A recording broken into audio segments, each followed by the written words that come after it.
Gracias y paz a todos en esta hora. Hoy vamos a continuar con esta carta a los Hebreos, el capítulo 2, versículo 1 al 4. Quiero dar un saludo y gratitud a todos aquellos que apoyan este canal de estudios bíblicos. Muchas gracias por suscribirse a él, por darle like, por compartir estas enseñanzas con el cual logramos que la palabra de Dios corra y sea glorificada. Y hoy vamos a continuar con este estudio de Hebreos 2, versículo 1 al 4 con el tema Una salvación tan grande. Por tanto, es necesario que con más diligencia atendamos a las cosas que hemos oído, no sea que nos deslicemos. Porque si la palabra dicha por medio de los ángeles fue firme, y toda transgresión y desobediencia recibió justa retribución, ¿cómo escaparemos nosotros si descuidamos una salvación tan grande, la cual, habiendo sido anunciada primeramente por el Señor, nos fue confirmada por los que oyeron, testificando Dios juntamente con ellos con señales y prodigios y diversos milagros y repartimientos del Espíritu Santo según su voluntad?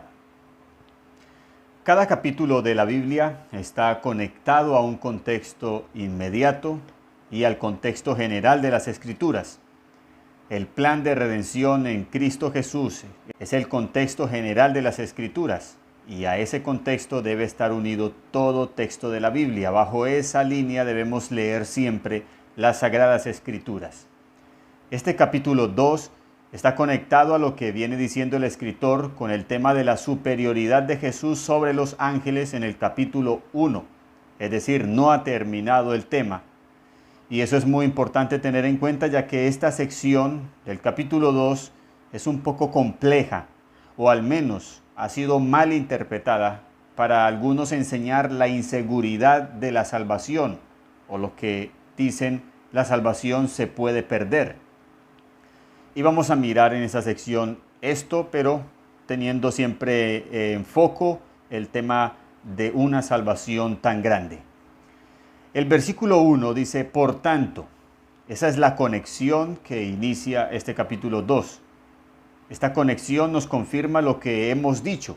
Por tanto, es decir, por lo anterior, por lo demás, por consiguiente, por eso, por lo cual, por lo que dijo en el capítulo 2, ahora va a dar aquí una conclusión, que es una advertencia y una exhortación de la salvación tan grande que ahora tenemos. El tema del capítulo 1 es la superioridad de Jesús sobre los ángeles. Y el otro punto clave es el capítulo 2, versículo 2. La palabra dicha por medio de ángeles fue firme. Ahora vamos a mirar en Gálatas capítulo 3, versículo 19, donde nos confirma esto. Entonces, ¿para qué sirve la ley? Fue añadida a causa de las transgresiones, hasta que viniese la simiente a quien fue hecha la promesa, y fue ordenada por medio de ángeles, en manos de un mediador. Luego en Hechos de los Apóstoles, capítulo 7, versículo 53, también nos dice las Escrituras con respecto a esta mediación de los ángeles en cuanto a la ley en el antiguo pacto. Vosotros que recibisteis la ley por disposición de ángeles y no la guardasteis. La ley fue por disposición de ángeles. Para los judíos esto era indudable. Ellos sabían y creían del ministerio de los ángeles en su relación y comunicación con Dios. Dios se comunicó con el pueblo en el antiguo pacto por medio de los ángeles. Los ángeles pronunciaron allí la palabra solemnemente a Moisés, y Moisés pronunció la palabra, la ley de Dios al pueblo. Pero cuando el pueblo debía acercarse a Dios, no era por esa misma mediación de los ángeles. Ya Dios estableció entonces lo que son los rituales y los sacrificios. Así que los ángeles publicaron solemnemente la ley al pueblo. Y esto para ellos era firme, era una convicción de fe. Y si a esto le sumamos lo otro que había en este contexto de Hebreos, era que habían algunos herejes que enseñaban que Cristo era el ángel de mayor rango. Así que más seriedad y convicción tenían al respecto de este tema de los ángeles. Así que usando el escritor a los Hebreos esa convicción que tenía el pueblo, la convicción buena de los ángeles como los promulgadores de la ley, y por otro lado los que enseñaban mal acerca de que Jesús era un ángel mayor, el escritor a los Hebreos va a aclarar la superioridad de Jesús sobre los ángeles y además advertir para que no sigan el camino de los que se han apartado. Así que es algo muy importante lo que está escribiendo aquí. Una salvación tan grande. Esta expresión tan grande se usa en el Nuevo Testamento solo de cosas como una muerte, de naves o de barcos, de un terremoto y de la salvación. Y luego, tres cosas importantes vemos en esta sección para la firmeza y la grandeza de esta salvación. Tres argumentos va a presentar el escritor. Y son que la palabra fue anunciada, confirmada y respaldada. En el versículo 3 vemos que la palabra fue anunciada y primeramente dice por el Señor. ¿Cómo escaparemos nosotros si descuidamos una salvación tan grande, la cual, habiendo sido anunciada primeramente por el Señor? Es decir, no fueron ángeles, ni siquiera Moisés, sino que fue directamente anunciada por el autor y consumador de la fe, de la misma salvación. Los ángeles en el antiguo pacto pronunciaron la palabra y llevaban un mensaje, y ese mensaje es Cristo. Así que el mismo mensaje ya no utilizó mediadores como los ángeles ni a Moisés, sino que el mismo mensaje o la misma palabra se hizo carne y habitó entre nosotros y se anunció a sí mismo. Por eso, en el capítulo 1, versículo 1 nos dice: Dios, habiendo hablado muchas veces y de muchas maneras en otro tiempo a los padres por los profetas, en estos postreros días nos ha hablado por el Hijo. Dios mismo vino a hablarnos. Segundo, versículo 3 dice: nos fue confirmada por los que oyeron. Esto significa afirmada por los que oyeron. No solamente en que ellos predicaron el Evangelio, la salvación, sino que los apóstoles murieron por el Evangelio, por esa salvación. Fue confirmada esa salvación por los que la oyeron. Y en el versículo 4 vemos que fue respaldada por Dios, cuando dice: testificando Dios juntamente con ellos, con señales y prodigios y diversos milagros y repartimientos del Espíritu Santo según su voluntad. Respaldada por Dios. El término testificando Dios también significa confirmada por Dios. Fue confirmada por Dios mismo con señales, con prodigios, diversos milagros y repartimiento del Espíritu Santo. A través de la Biblia podemos ver que cuando Dios se manifestaba o había manifestaciones importantes de Dios, había esta confirmación al principio de milagros y señales y prodigios para darle firmeza a lo dicho, tal como vemos cuando Dios usó a Moisés para liberar al pueblo de Israel de la esclavitud en Egipto. La palabra fue respaldada con señales y prodigios. Cuando Moisés acude a Faraón, pregunta: ¿y quién es Jehová? Así que Dios respalda esa palabra dada a Moisés con prodigios, cosas que los hechiceros de Faraón quisieron imitar, pero llegaron al punto en que no pudieron más. Y Dios puso su supremacía con señales, prodigios y maravillas en la palabra dada a Moisés. Las señales, prodigios y milagros han sido dados por Dios de mayor abundancia a menor. Es decir, cuando Dios se manifiesta, testifica con abundantes señales para confirmar su obra y su palabra, pero luego progresivamente va mermando estos milagros, estas maravillas y señales. Y lo que predomina es el mensaje, porque esto es lo más importante, el mensaje, la palabra de Dios.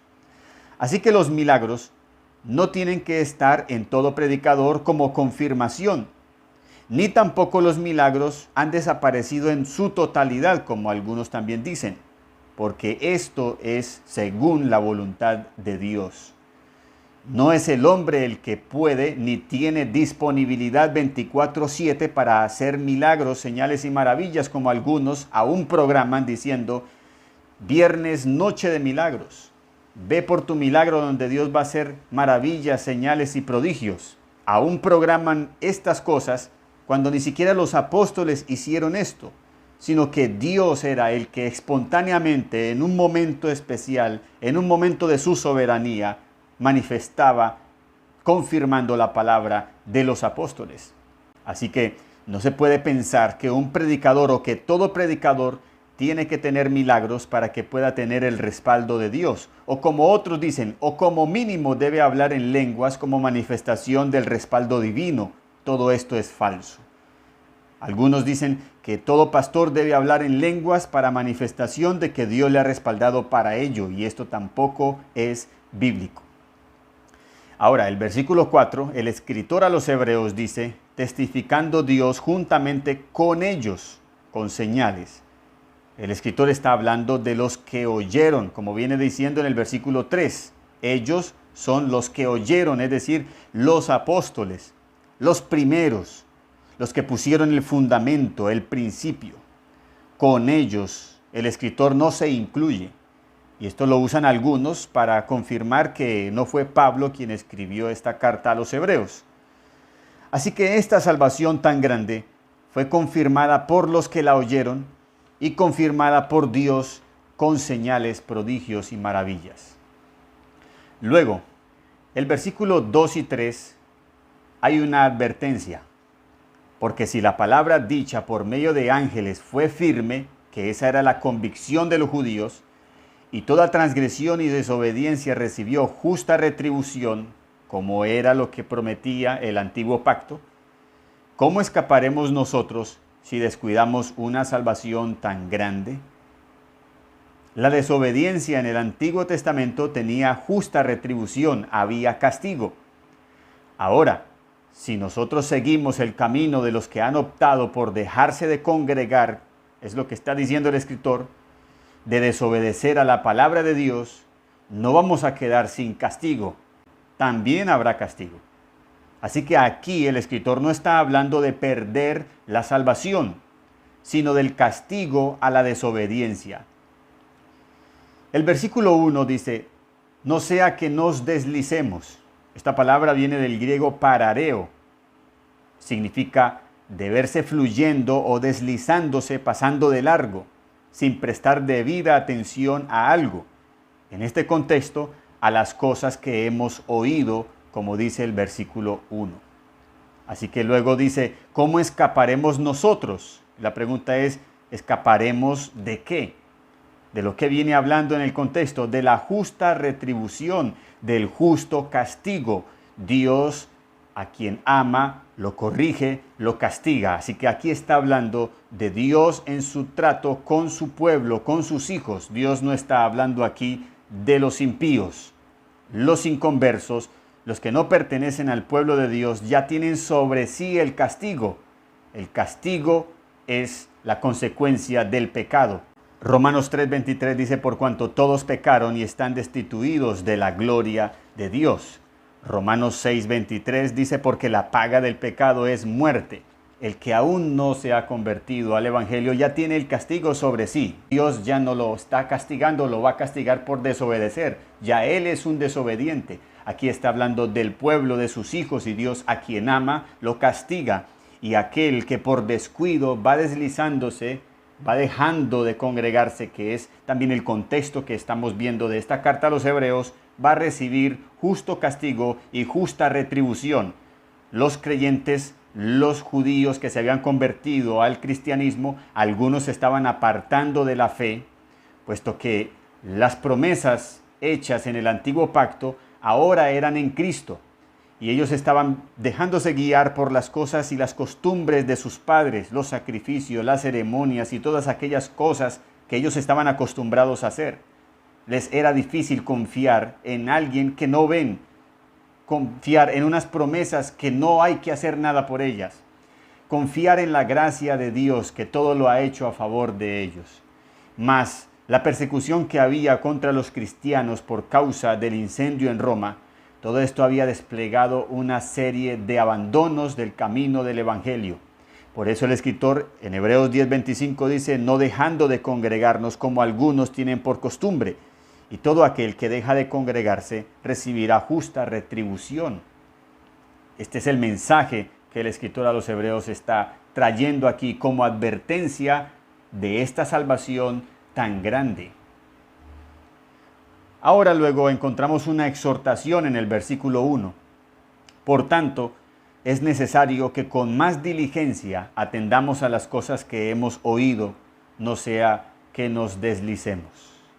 La palabra atendamos, esto denota oír, prestar atención. Varios términos de este versículo 1 lo que hacen es redundar en el oír con mucha atención. Este es un versículo cargado de atención, es decir, más y más atención, abundante atención, oír con muchísima atención. Esa es la exhortación por la advertencia que acabamos de ver. La fe es por el oír y el oír la palabra de Dios. Así que si no oímos, si no leemos la palabra, poco a poco iremos descuidando esta salvación. Si no somos diligentes para leer y oír la palabra, quiere decir que estamos caminando con riesgo, con descuido, propensos a tropezar o a deslizarnos. Y si tropezamos y deslizamos, si pecamos, fallamos, vamos a recibir castigo. Y quiero terminar con esta pregunta. ¿Qué tan diligente estás siendo con la palabra de Dios? ¿Has creado un hábito en la palabra de Dios para leerla, para escudriñarla, para meditar en ella? ¿O simplemente estás dejando solo el oír la palabra cada 8 días en el servicio? Si no has hecho un hábito, es necesario y es importante atender a esta exhortación que nos hace el escritor a los hebreos, que nos hace Dios a través de las escrituras. Por tanto, es necesario que con más diligencia, no dice diligencia, que ya requiere atención, sino que redunda en ello y dice más diligencia, atendamos a las cosas que hemos oído, no sea que nos deslicemos. Recordemos que la gracia de Dios se manifiesta en nuestras vidas por medio de la palabra de Dios. Recordemos que Dios agradó salvar a los creyentes por la locura de la predicación. Recordemos que los medios de gracia están disponibles para nosotros por medio de la palabra del Señor. Es importante que con más diligencia nos acerquemos a la palabra del Señor todos los días de nuestras vidas para estar atentos bajo la iluminación de la lámpara que es a nuestros pies, de la lumbrera que es a nuestro camino, de la palabra que nos guía, que nos ilumina, que nos muestra y nos lleva a esta perfecta comunión con Dios en Cristo Jesús. Una salvación tan grande. Gracia y paz.